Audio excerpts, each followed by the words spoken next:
Welcome to this lecture on eukaryotic transcription regulation. Today, we are going to explore how your cells make critical decisions about which genes to turn on and which to keep turned off. This is the fundamental process that makes a heart cell different from a skin cell, even though they share the exact same DNA. Let us dive in.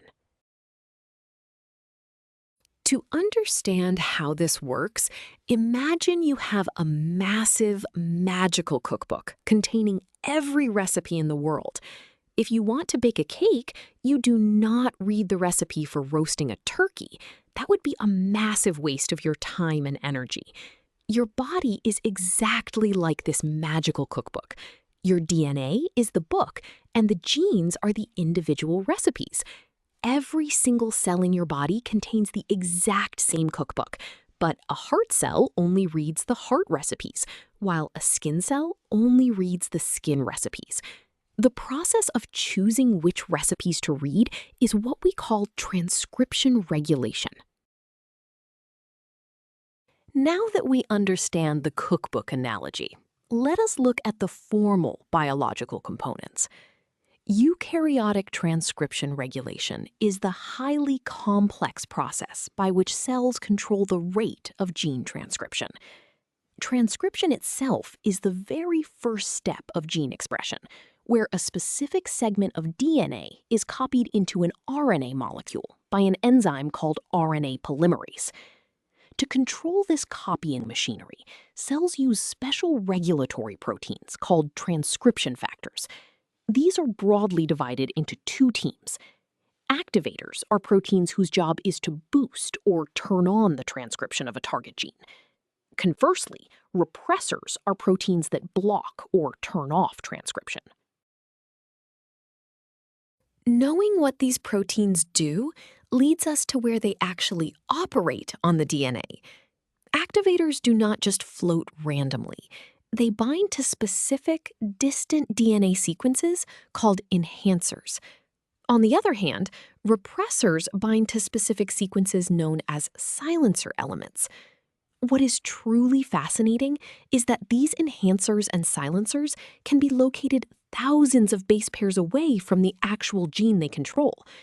Because of this massive distance, the DNA strand must physically bend and loop around. This looping allows the bound regulatory proteins to physically touch the RNA polymerase at the gene's starting line, which is known as the promoter. Before we move on to the mathematics, let us see this looping mechanism with a concrete visual diagram. Here, you are looking at a long strand of DNA that has bent back on itself to form a large loop. On the left, you can see the enhancer region with an activator protein securely bound to it. Notice how the physical looping of the DNA brings this distant activator into direct contact with the large RNA polymerase enzyme. The RNA polymerase is sitting at the promoter, ready to transcribe the target gene on the right. This physical touch is exactly what provides the boost to start copying the gene. Seeing this elegant mechanism visually brings us to an important question. Why is this precise control so critical? Understanding this concept explains the fundamental mystery of human development and cellular diversity. Without transcription regulation, every cell in your body would try to be a heart, brain, and liver cell all at once, resulting in complete biological chaos. This precise control allows a single fertilized egg to divide and differentiate into trillions of highly specialized cells. Furthermore, when this regulatory system breaks down in real life, the consequences are deadly. For example, if a repressor fails to bind to a silencer, a gene that tells a cell to divide might stay turned on permanently, which is the primary biological cause of cancer. Now that we understand the biological importance, let us look at how we can measure and predict this using mathematics. To understand how strongly a gene is turned on, we first calculate what fraction of the enhancer sites are actually occupied by activator proteins.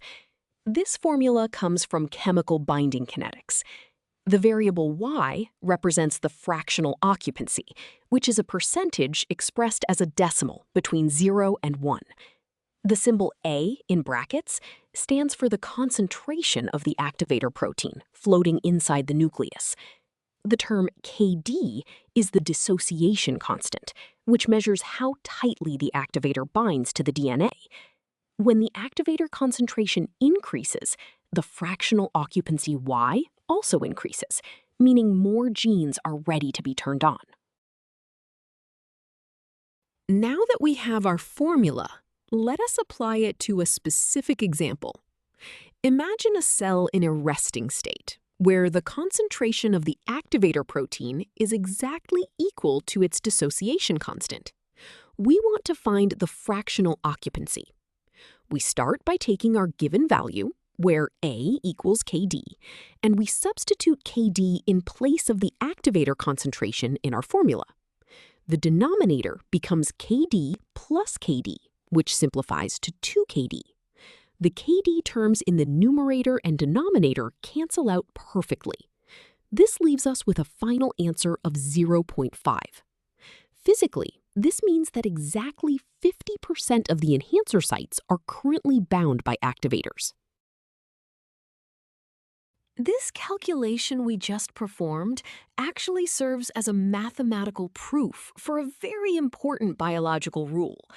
By showing that the terms cancel out to exactly 0.5, we have proven that whenever the concentration of a protein equals its dissociation constant, exactly half of the binding sites are occupied. This is a crucial checkpoint in biochemistry. It helps scientists understand how sensitive a gene is to its activators. It tells us that at this specific concentration, the system is perfectly balanced right in the middle of its activation range, neither fully off nor fully saturated. Now that we know how to find the fractional occupancy, we can calculate the actual speed at which RNA is being produced. We call this the transcription rate. Think of it like a car idling at a stoplight. It has a base engine speed, but pressing the gas pedal by adding activators makes it rev much faster. In this formula, R represents the total transcription rate. R basal is the slow default speed at which RNA polymerase works when no activators are helping. V max represents the maximum possible boost in speed that activators can provide. By multiplying V max by the fractional occupancy Y, we find out exactly how much extra speed is being added. If Y increases, the total rate R rises proportionally. Let us continue our previous example to find the total transcription rate. We are given a liver cell where a specific gene has a basal rate of 10 RNA molecules per minute and a maximum boost of 90. We already calculated our fractional occupancy, Y, as 0.5.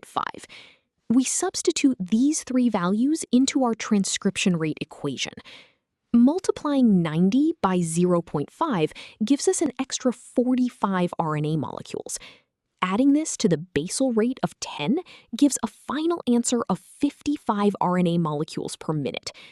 Physically, this means the cell is producing a steady, moderate amount of protein to maintain its normal resting functions, operating at roughly half of its potential capacity. Now, consider a scenario where the cell receives a strong survival signal due to environmental stress. This causes it to flood the nucleus with activator proteins. The new concentration of the activator is now 9 times the value of the dissociation constant. We want to see how the gene responds to this emergency signal. We substitute 9 Kd into our fractional occupancy formula. The denominator becomes 10 Kd, and the Kd terms cancel out. This gives a final answer of 0.9. This means that 90% of the enhancer sites are now successfully bound by activator proteins. The system is nearly saturated with activators due to the flood of emergency signals. With our new high occupancy calculated, let us find the final transcription rate during the cellular stress. We use the same basal rate of 10 and maximum boost of 90, but now we multiply the boost by our new occupancy of 0.9. This multiplication gives us an extra 81 RNA molecules per minute. Adding this massive boost to the basal rate of 10 gives a final answer of 91 RNA molecules per minute. Physically, this shows that flooding the nucleus with activators pushes the gene to operate at nearly its absolute maximum speed. This rapid response allows the cell to quickly produce the proteins it needs to survive the stressful environment. We have covered a lot of ground today, so let us summarize the key takeaways. First, eukaryotic transcription regulation is the elegant system that dictates which genes are expressed, preventing biological chaos. Second, regulatory proteins like activators and repressors act like a dimmer switch, fine-tuning the genetic output through incredible mechanisms like DNA looping. Finally, we saw that biology is not just memorization. We can use mathematical models to predict exactly how fast a gene will be transcribed based on the concentration of these proteins. This beautiful coordination is what allows complex life to adapt and thrive. Great job following along, and keep exploring the wonders of molecular biology.